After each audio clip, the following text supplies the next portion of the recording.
Well, if Hafiz Saeed's hate rant against India wasn't enough, his son also has now chipped in, inciting crowds from a podium where else but in Pakistan. In a rally organized by the 2611 mastermind's son, Talha Saeed, he was seen inciting the crowd and advocating separatism by leading Azadi chants. In the video that was shot on Kashmir Day, that's on the 5th of February, Talha is seen making direct references to underworld don Dawood Ibrahim and slain terrorist Burhan Wani. Thousands of jihad supporters were also seen pledging allegiance to both of these terrorists. Talha, who is often seen as his father's global chief publicist, was trained by the Jamaat-ud-Dawa's successor, someone who would take over the mantle from Hafiz Saeed, and in fact he's been trained by his uncle Abdul Rahman Makki.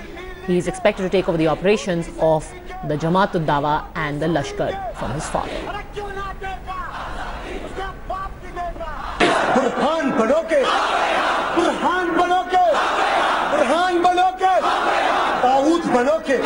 The entire state of Pakistan and their state of mind vis-a-vis India is consistently same, that they are bent upon waging war against us for every conceivable reason.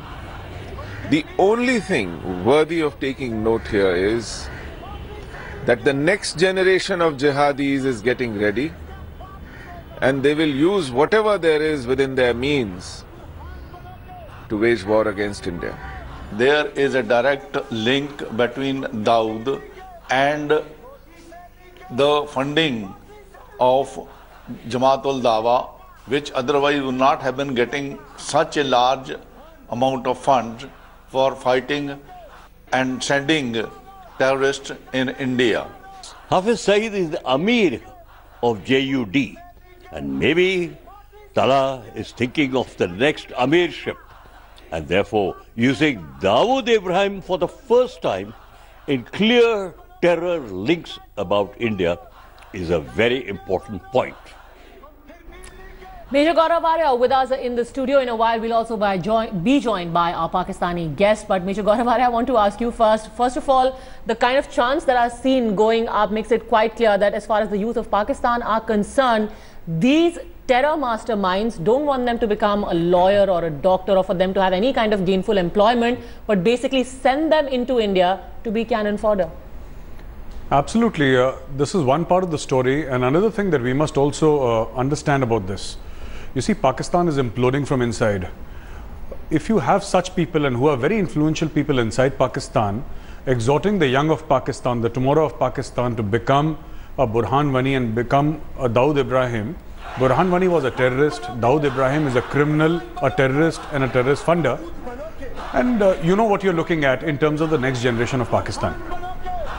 Absolutely. My colleague Shiv Arora, news editor, also joining us from the newsroom. And it's no coincidence that these names are being taken in the same breath. So people, young men being told to turn into a Burhan and to a Dawood, clearly these are the terrorists, terror masterminds, people responsible for not just bloodshed in the valley but also in Mumbai, who are being held up as idols and ideals for the young men of Pakistan. Shiv? You know, it's tempting to interpret this as a cynical affirmation, of the Pakistan terror state, endorsing people like Burhan Wani and Dawood Ibrahim. But I have a feeling, Padmaja, that this has very much to do with, the Lashkar-e-Taiba, the Jamaat-ud-Dawa, the terror machinery led by Hafiz Saeed, genuinely and actively looking for the next Burhan Wanis, looking for more Dawood's, Dawood Ibrahims to actually bleed India. You know, these rallies, have a propaganda purpose, certainly. They also have a recruitment intent.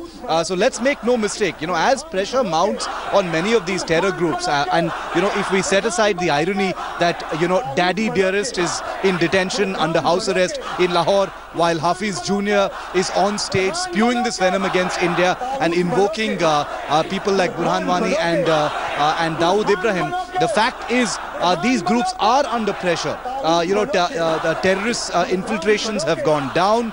There is pressure in the valley as well. So there is a real need for these groups like the Lashkar-e-Taiba and the Jamaat-ud-Dawa to recruit more, to create more, so-called heroes that they can send into the Kashmir Valley and continue that campaign of bloodletting that they had enjoyed for the past many years.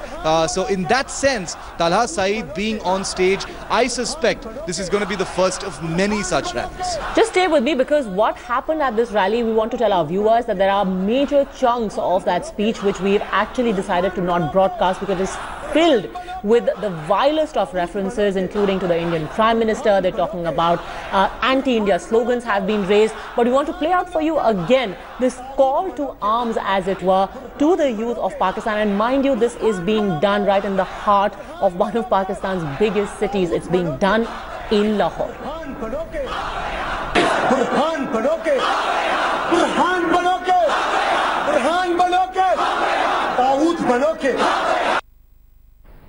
And why I pointed out, Major Gaurav Arya, that this happened in the heart of Lahore, and if nothing else, at least 500 to 1,000 men would have assembled, and these calls were going out on the loudspeaker. And all of this is happening at a time when one of the biggest anti-terrorist operations, the second one, has been launched by General Bajwa, the Pakistan Army under the tutelage of General Bajwa, Raddul Fasad. But the Fasadis are right there in the heart of Lahore.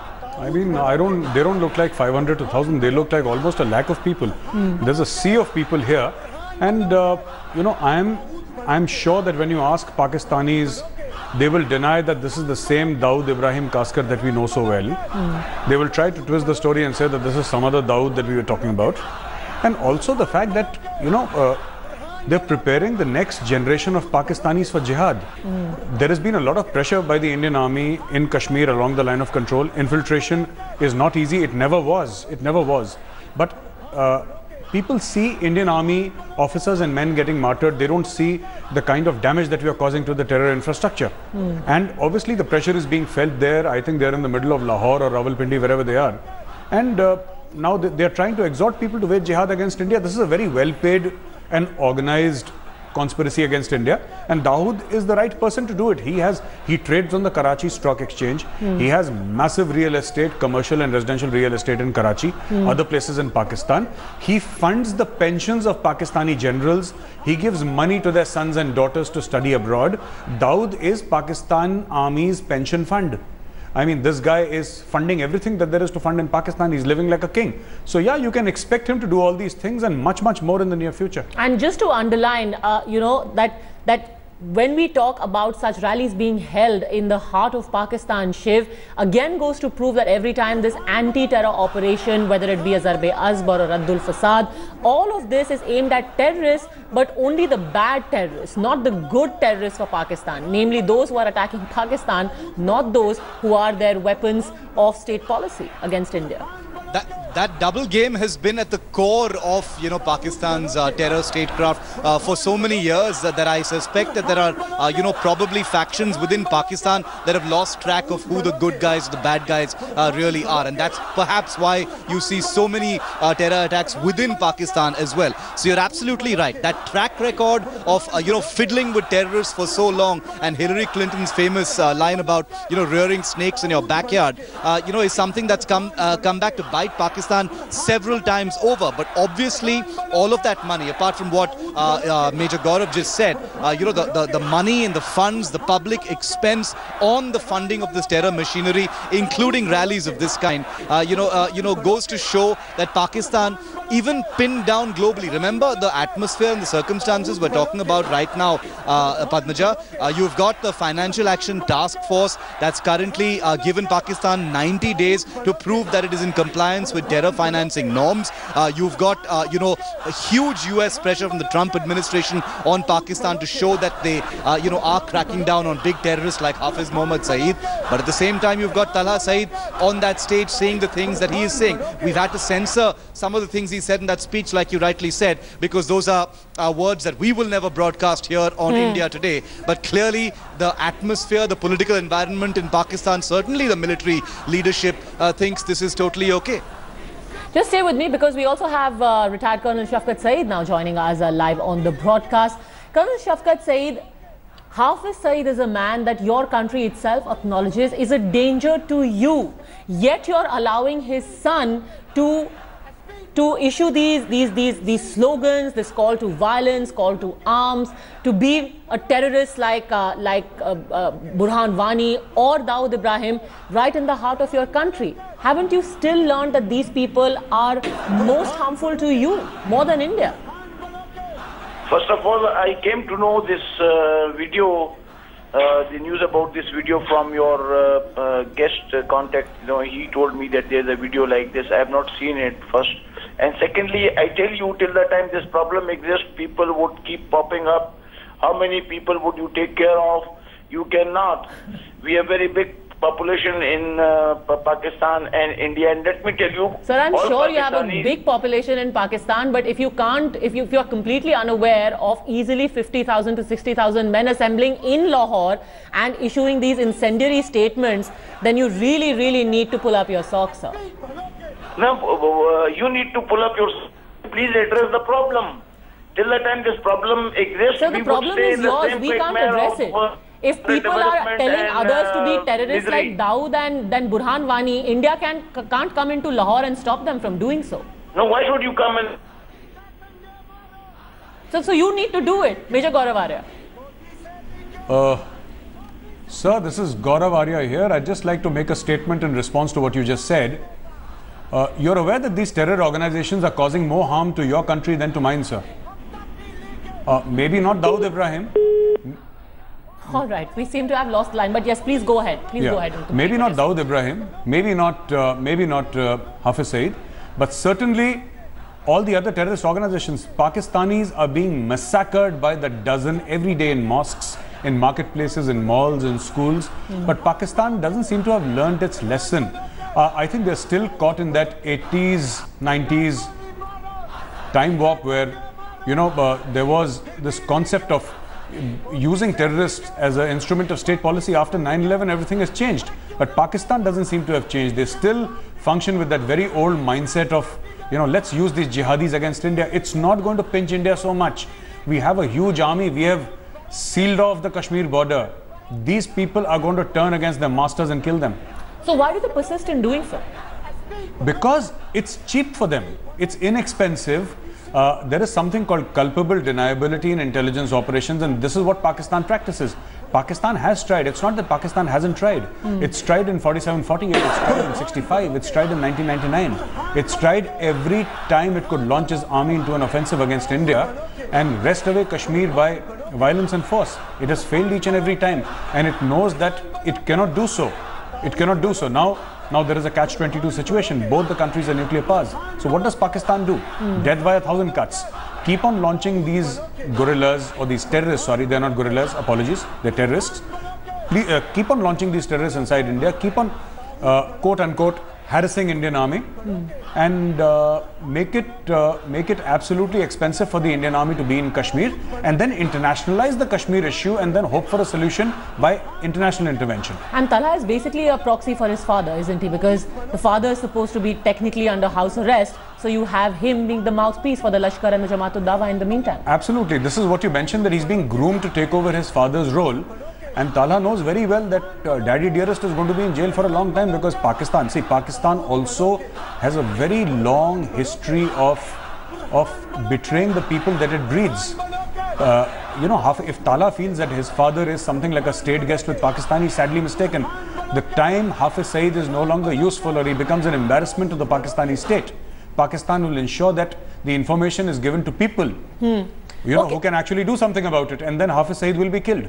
Let me bring in Syed Muhammad Tariq Pirzada, who is now joining us on the phone line. Mr. Pirzada, these people, the likes of Talha Saeed, the likes of Hafiz Saeed, they are more inimical to your country and your safety than to that of India. Why do you continue to allow them to do what they are doing in Lahore, for example? Well, yeah. You know, the problem with India is, and the Indian government is, and the Narendra Modi's government is, that you folks are so obsessed with a single person that you have put the entire spectrum of Indo-Pakistan relations in jeopardy just because of one person who only symbolizes the freedom movement in Pakistan. Why don't you understand this issue. And now, secondly, the whole, as far as the embarrassment issue is concerned, every Pakistani identifies himself with Hafiz Saeed as far as the issue of Kashmir. And with Dawood and Burhan. Every Pakistani identifies with Dawood and Burhan, is it? Nobody knows anybody. Burhan Wani is a great martyr in Pakistan. People are celebrating. Yeah, this is the situation at the present time. Shafqat Saeed sahab, I think the lesser said the better, because Parvez Musharraf went on record and said that Osama bin Laden was a hero. Now you're saying that all Pakistanis look up to Hafiz Mohammad Saeed and Dawood Ibrahim and Burhan Wani. So I think you have a grave cause of concern within your country, where your country is going. You said that India has put the entire Kashmir relationship on hold because of, or the entire bilateral relationship, because of Hafiz Saeed. So what have you done for the past 70 years?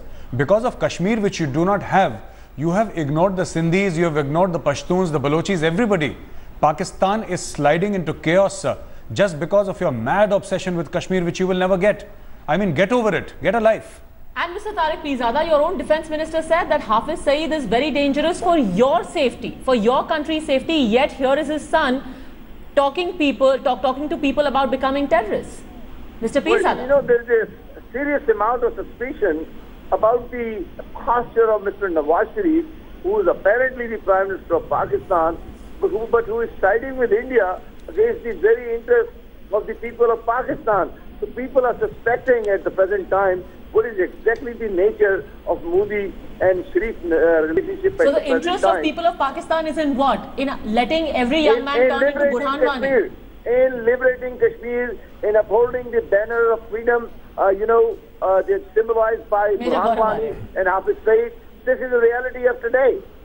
Sir, and as far as Hafiz Saeed is concerned, he'll be released very soon by the High Court of Pakistan.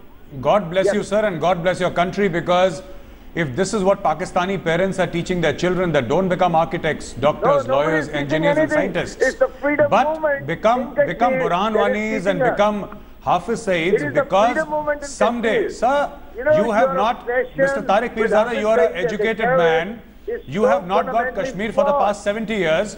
What do you think are the chances of your getting Kashmir in the next 70 years? आपने साहब 3 अपनी नस्लें खराब कर दी हैं, बर्बाद कर दी हैं पाकिस्तान की उनको, ये कश्मीर का अफीम खिला खिला के, अब आप 3 नस्लें और बर्बाद कर रहे हैं और अफीम खिला के इनको, just for your selfish interests. Your spy, your major spy at the present time. No, Mr. Pirzada, what are you rambling on about? The question is very simple. How pathetic is it that you're allowing a man like Talha Saeed to stand there in Lahore and tell your young men, don't become doctors, don't become lawyers, Burhan ban jao, Dawood ban jao. Who are these people? One was killed. He was hunted down like a dog, sir, and the other is living as a fugitive in Pakistan. This is what you're telling your young men to aspire to. It has become a sore in your eye, it has become a sore in your thought process. It has become a sore I think Pirzada Sahab, you are very right, because in Pakistan, I think becoming a terrorist is the best career option, unlike other countries. So this is where you're going, sir. All the best for you and your country, sir. Well, all the best. This is why you are so embarrassed. Absolutely. That the Indian issue, the issue Thank you very much, sir. All the best to you. Has become a central issue. All the best to you, sir. All the best. Thank you. All the best. Well, Mr. Tariq Pirzada, thank you very much. And I think it's safe to say that really sums up the kind of response we got from Tariq Pirzada. This is the obsession in Pakistan, even if it lets them sacrifice scores and scores of men to terrorism, they're okay with it because they will keep obsessing about Kashmir. Thank you very much, Mr. Gaurav Arya, for joining us on the broadcast.